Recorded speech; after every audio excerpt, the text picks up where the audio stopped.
سب سے زیادہ کھجوریں کس نے کھائی تھیں؟ نبی کریم صلی اللہ علیہ وآلہ وسلم اور حضرت علی رضی اللہ تعالیٰ عنہ کہیں بیٹھ کر کھجور کھا رہے تھے۔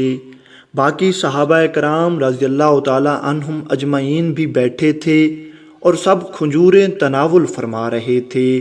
نبی کریم صلی اللہ علیہ وآلہ وسلم نے اپنا دست اقدس بڑھایا اور ایک کھجور تناول فرمائی اور کھجور کی گٹھلی اٹھا کر حضرت علی رضی اللہ تعالیٰ عنہ کے سامنے رکھ دی۔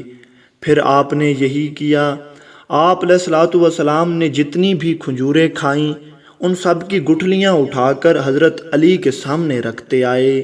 جب سب لوگ کھجوریں تناول فرما کر فارغ ہو گئے، نبی کریم صلی اللہ علیہ وآلہ وسلم صحابہ کرام سے فرمانے لگے، دیکھو علی نے کتنی زیادہ کھجوریں کھائی ہیں، علی کے سامنے کتنی زیادہ گٹھلیاں پڑی ہیں، کیونکہ نبی کریم صلی اللہ علیہ وآلہ وسلم نے اپنی گٹھلیاں حضرت علی کے سامنے رکھ دی تھیں، اس لیے حضرت علی کے سامنے گٹھلیاں زیادہ تھیں۔ جب حضرت علی نے یہ سنا اور دیکھا کہ نبی کریم صلی اللہ علیہ وآلہ وسلم مزاح فرما رہے ہیں، تو دوسری طرف بھی پھر حضرت علی تھے، اسی خاندان سے تعلق تھا۔ آپ فوراً عرض کرنے لگے، حضور چلو میں نے تو زیادہ کھا لی ہیں، لیکن آپ نے تو کھجور کے ساتھ گٹھلیاں بھی کھائی ہیں، دیکھیے حضور آپ کے سامنے گٹھلیاں بھی نہیں پڑی، مطلب حضور آپ گٹھلیاں بھی ساتھ کھاتے آئے ہیں۔ یہ سن کر نبی کریم صلی اللہ علیہ وآلہ وسلم مسکرانے لگے، جسے دیکھ کر باقی سب صحابہ کرام بھی مسکرا پڑے۔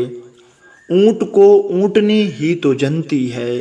حضرت انس سے روایت ہے کہ ایک شخص نے گزارش کی، مجھے سواری عنایت فرما دیں۔ آپ نے فرمایا کہ میں تجھے اونٹنی کا بچہ دے سکتا ہوں۔ اس نے کہا کہ میں اونٹنی کے بچے کا کیا کروں گا، یعنی بچہ تو سواری کے کام نہیں آتا۔ آپ نے فرمایا اونٹ کو اونٹنی ہی تو جنتی ہے۔ اس بات کا مطلب یہ ہے کہ نبی کریم صلی اللہ علیہ وآلہ وسلم نے اس صحابی کو اونٹنی دی جو کہ چھوٹی تھی، تو نبی کریم نے فرمایا کہ جب یہ اونٹنی بڑی ہوگی تو پھر یہ ایک اونٹ جنے گی، اور جب وہ اونٹ بڑا ہو جائے گا تو پھر تم اس اونٹ کی سواری کر لینا۔ ماموں کی بہن کیا لگتی ہے؟ نبی کریم صلی اللہ علیہ وآلہ وسلم نے ایک مرتبہ ایک صحابی سے پوچھا، تمہارے ماموں کی بہن تمہاری کیا لگتی ہے؟ بیچارہ صحابی سوچ میں پڑ گیا۔ آپ صلی اللہ تعالیٰ علیہ وآلہ وسلم نے فرمایا، بھائی وہ تمہاری ماں ہی تو ہے، بوڑھی عورتیں جنت میں نہیں جائیں گی۔ حضرت انس سے روایت ہے کہ کوئی ضعیفہ عورت حضرت نبی کریم صلی اللہ علیہ وآلہ وسلم کی خدمت میں حاضر ہوئی، عرض کی میرے لیے جنت کی دعا فرما دیں۔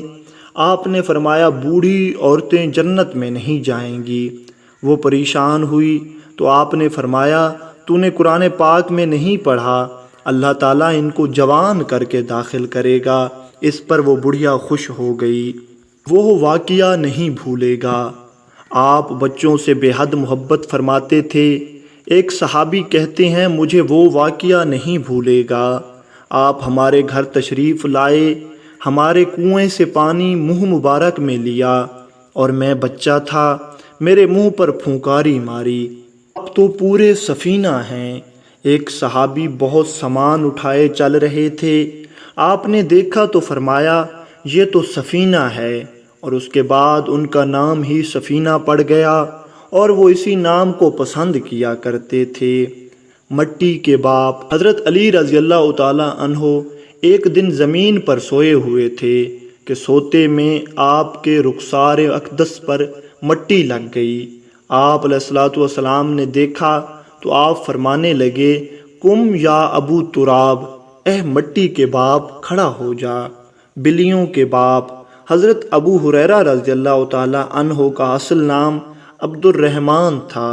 ایک دفعہ آپ علیہ الصلوۃ والسلام نے دیکھا کہ وہ ایک بلی سے کھیل رہے تھے، فرمایا اے بلیوں کے باپ، تو پھر اسی نام سے مشہور ہو گئے، خود بھی اسی نام کو پسند فرمایا کرتے تھے۔